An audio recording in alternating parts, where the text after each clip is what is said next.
Gimana guys? Lo tim gigi rapi kayak pagar atau tim gigi gingsul? Yo, coba lo perhatiin.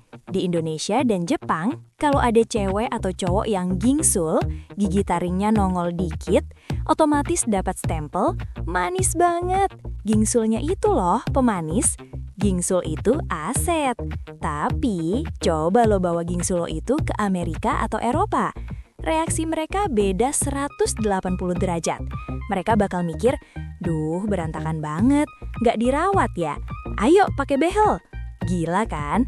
Beda budaya, beda standar. Tapi di luar soal manis atau berantakan, pernah nggak sih lo mikir, kenapa bisa gingsul? Kenapa 90% kasus yang korban itu pasti gigi taring? Kenapa dia milih buat tumbuh nongol di luar barisan? Apa dia sengaja biar lo kelihatan manis? Selamat datang di Baru Tahu. Dan hari ini kita bakal bedah tuntas tragedi di balik gigi gingsul. Siap-siap ya, spoiler alert, gigi gingsul itu bukan pilihan. Gigi gingsul adalah korban dari rebutan lahan parkir yang brutal di dalam gusi lo. Ada dua biang kerok utama kenapa lo bisa gingsul. Biang kerok nomor 1, dosa genetik, rahang versus gigi. Ini baru tahu momen pertama lo, ini dosa warisan yang gak bisa lo tolak. Coba lihat foto-foto manusia purba, Neanderthal. Rahang mereka gede-gede. Kenapa? Karena makanan mereka keras, daging mentah, umbi-umbian mentah, butuh rahang kuat. Sekarang, lihat kita, manusia modern. Makanan kita, bubur ayam, nasi padang, empuk ya, martabak, seblak. Makanan kita lunak semua. Hasilnya, selama ribuan tahun, rahang kita berevolusi.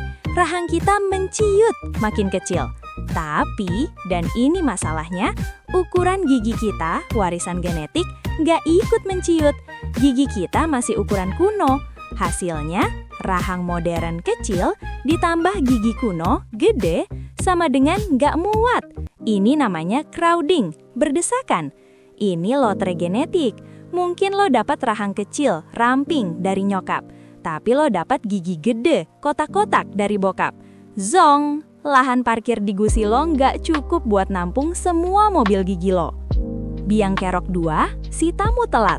Kenapa harus taring? Oke lah, lahannya sempit. Terus kenapa yang dikorbanin jadi gingsul itu hampir selalu gigi taring? Kenapa bukan gigi seri? Ini baru tahu momen kedua lo. Dan ini kuncinya. Gigi taring, canine, adalah gigi permanen yang tumbuh paling terakhir. Gini urutannya di gusi kita. Gigi geraham depan, premolar, udah nongol duluan. Cek. Gigi seri, insisor, udah nongol duluan. Cek. Terus mereka berdua udah ngambil semua lahan parkir yang tersedia. Terus sekitar umur 11-13 tahun, si tamu VIP, gigi taring, akhirnya datang. Pas dia mau turun, erupsi, dia lihat ke bawah. Loh, kok penuh? Lahan parkir yang harusnya jadi jatah dia udah diserobot sama gigi geraham di belakang dan gigi seri di depan karena rahangnya sempit. Si gigi taring bingung, gak ada tempat.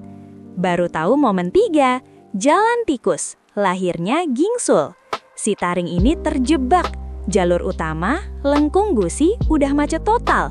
Dia terpaksa nyari jalan tikus lagi. Apa satu-satunya jalan keluar? Nongol di atasnya. Dia numbuh di luar barisan, di atas gusi. Boom! Jadilah gingsul. Gigi gingsul itu literally adalah gigi korban yang gak dapat lahan parkir karena dia datang paling telat di rahang yang kekecilan. Biang kerok 3, si kakak yang bandel. Gigi susu telat copot. Nah, selain lahan sempit, ada satu biang kerok lagi yang sering banget bikin gingsul. Gigi susu yang telat copot. Namanya persistensi. Harusnya, sebelum si tamu VIP, taring permanen datang, si kakak, taring susu, udah pergi duluan, copot. Jalurnya jadi kosong. Tapi di banyak kasus, si gigi susu ini bandel. Dia nggak mau copot. Akarnya masih kuat nancap. Si taring permanen di dalam gusi udah ngebet mau keluar. Permisi, permisi. Wah, masih ada orang. Karena jalur utamanya diblok sama si gigi susu yang bandel, si taring permanen nggak sabar. Dia belok nyari jalan tikus lagi. dan nongol di samping atau di atas si gigi susu. Gingsul lagi. Kesimpulannya, jadi gingsul itu pertama bukan dibuat biar manis. Itu adalah korban dari rebutan lahan parkir di gusi lo. Penyebabnya adalah rahang lo kekecilan atau gigi susu lo telat copot. Dan korbannya gigi taring karena dia tumbuh paling terakhir. Gimana? Lo baru tahu kan?